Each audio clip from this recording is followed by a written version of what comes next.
Ah bah tiens, celle-là, elle est belle. On devait animer une pièce de moteur. Un truc simple, propre. Mon collègue, en 3 jours, il avait pondu un script Blender plus C qui générait une vidéo nickel en 15 minutes chrono. Mais non, fallait pas faire comme ça. Pourquoi? Parce que sinon, ça va trop vite. Et si ça va trop vite, pas de surfacturation. Alors, place au génie du mal, les rois du « on va faire ça moderne ». Attention, c'est parti pour l'usine à gaz de l'enfer. Comment transformer un projet de 3 jours en 3 mois de souffrance? Déjà, on vire Blender en local. Trop simple.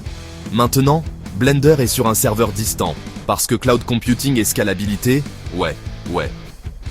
Ensuite, la pièce moteur, elle doit être animée en C++, parce que le C, c'est pas assez performant. Sauf que C++ tout seul, c'est trop lisible.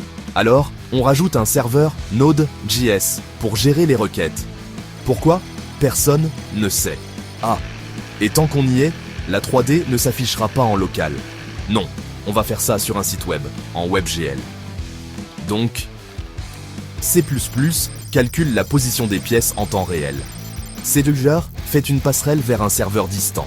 Le serveur Node.js envoie les données via WebSocket. React plus WebGL affiche la scène dans le navigateur.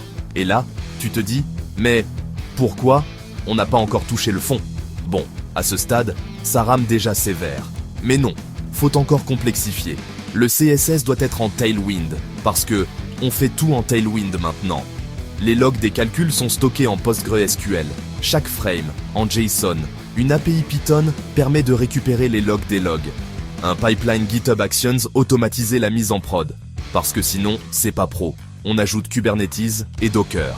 Pour gérer un projet qui aurait dû tenir sur une clé USB. Le résultat, 3 mois de dev.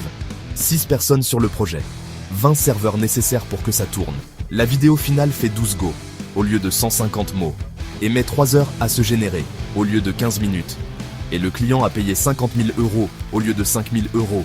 Et le pire, ça rame tellement qu'il faut optimiser.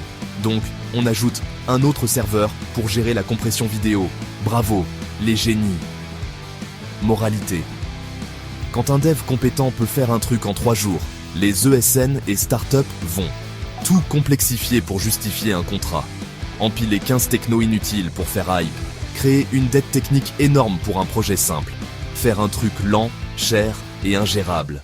Et refuser la solution rapide, parce que sinon, ça fait cheap. C'est pas du dev, c'est une escroquerie en bande organisée.